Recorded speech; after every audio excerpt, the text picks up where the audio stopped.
Olá, pessoal, tudo bem com vocês? Meu nome é Elaine Loche, sou psicoterapeuta e estou fazendo esse vídeo aqui rapidinho para falar de duas coisas bem importantes que são recorrentes aí, né, na nossa população, e são duas queixas que eu recebo com muita frequência aqui na clínica. A primeira coisa é medo. Muitas pessoas chegam aqui se queixando de ter medo, né? Medo de uma situação, medo de fazer certas coisas. Então, o que eu sempre costumo explicar para as pessoas: medo é algo positivo. Todos nós temos medo, né? E é bom que nós tenhamos esse medo. Ele é importante, e até justamente por conta do medo que nós estamos aqui ainda, né? Imagina se a gente não tivesse medo de nada, e aí eu, por exemplo, fosse ali atravessar a rua, não tenho medo de nada, não olho para lado algum, né? Uma tragédia pode acontecer. Então, o medo faz com que nós tenhamos certos cuidados. Quando é que o medo passa a ser um problema? Quando é um medo excessivo. Quando esse medo me impede de realizar as minhas atividades. Aí ele passa a ser excessivo. Quando você sente medo, medo do novo, né? Medo de iniciar no emprego novo, medo de iniciar numa carreira de estudos novas, medo do que vai acontecer, se você vai se sair bem ou não, de alguma situação específica. Mas você consegue executar essa atividade mesmo com medo e até você eliminar essa crença, né, de que você não ia conseguir, talvez, né, ou todas as crenças, os pensamentos que passam na mente da pessoa nesse momento de medo, né? Mas você consegue fluir normal, tá tendo um medo normal que todo mundo tem. Algumas pessoas conseguem controlar muito bem as emoções, então elas não demonstram que elas estão sentindo aquele medo, que elas têm medo. Mas faz parte da natureza humana.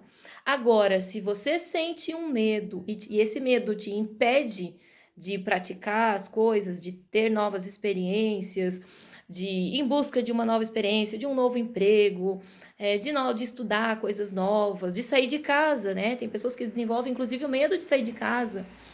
Aí nós temos um problema. Então, nós temos uma coisa patológica que precisa ser tratada, precisa de ajuda.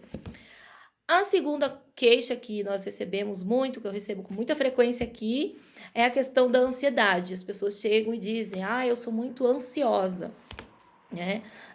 A ansiedade está diretamente ligada ao medo, né? Então, a ansiedade e medo estão ali no mesmo patamar. A única diferença entre a ansiedade e o medo é que o medo, ele é de algo real. Ah, eu tenho medo, por exemplo, de uma determinada pessoa, eu tenho medo de ir num determinado lugar, eu tenho medo de iniciar nessa tarefa aqui.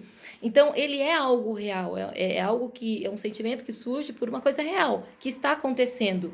Né? Você sabe, ele é bem objetivo, bem pontual, ele é agudo. Então, vem aquela sensação de medo.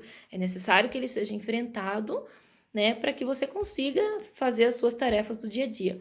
A ansiedade está ligada ao medo, a esse excesso de medo, porém a ansiedade ela é mais subjetiva, é uma coisa projetada mais para o futuro, né? É uma sensação que muitas vezes a pessoa sente e não sabe exatamente o porquê.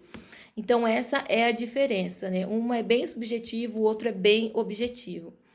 Ansiedade nós também temos, todos têm, né? Se sentem ansiosos em algum momento. Por exemplo, você tem um teste para fazer, você tem uma entrevista de emprego, né? Você vai fazer uma prova, é normal que você sinta um pouco de ansiedade. E, inclusive, até faz com que você se empenhe um pouquinho mais, se dedique, fique mais alerta até, inclusive. Então, até aí tudo bem. Quando que a ansiedade passa a ser um problema? Quando ela é algo patológico, ou seja, quando ela já está em excesso, quando é algo que te impede também de realizar as suas tarefas, quando você começa a ter sintomas extremos, quando você começa, diante de alguma diversidade, diante de algum problema, você começa a sentir, né, de forma muito exacerbada essa ansiedade. Então, você começa a ter esses sintomas no seu corpo.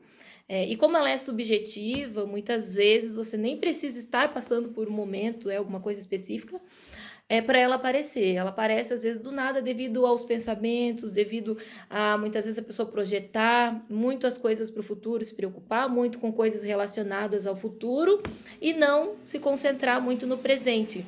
Então a pessoa começa a ter essas crises de ansiedade. Então ela começa a ter taquicardia, ela começa a ter problemas digestivos, problemas intestinais, ela começa a ter tremores, tem algumas pessoas que chegam inclusive a ter apagão.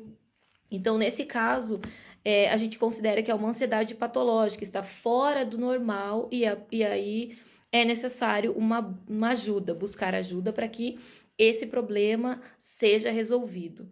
Quando não resolvido, a ansiedade ela pode se transformar em problemas maiores. Então, a gente pode ter, nós temos aí uma variedade de transtornos que são derivados justamente da ansiedade. Então, nós temos o TAG, que é o transtorno de ansiedade generalizada, nós temos o TOC, que é o transtorno obsessivo compulsivo, nós temos a fobia social e nós temos muitos outros transtornos que estão diretamente ligados à ansiedade. Então, se você tem algum sintoma desses que eu mencionei, se você se sente paralisado pelo medo, né? E você não consegue ter certas atitudes por conta desse medo, o medo toma conta de você, ou se você tem se sentido muito ansiosa, né? Ansioso, tem tido esses sintomas, tem tido crises de ansiedade, busque ajuda o quanto antes, para que isso não piore e você não desenvolva outros transtornos. E quanto mais tempo a gente leva para buscar ajuda, para corrigir essas questões, né? Para eliminar todos esses sintomas, pior é, né, mais fácil de essa situação evoluir para um quadro mais grave e pior é para ser tratado. Então, busque ajuda o quanto antes, tá bom? Essa é a dica aí, uma dica de hoje para vocês. E um bom final de semana aí para todos. Fiquem com Deus.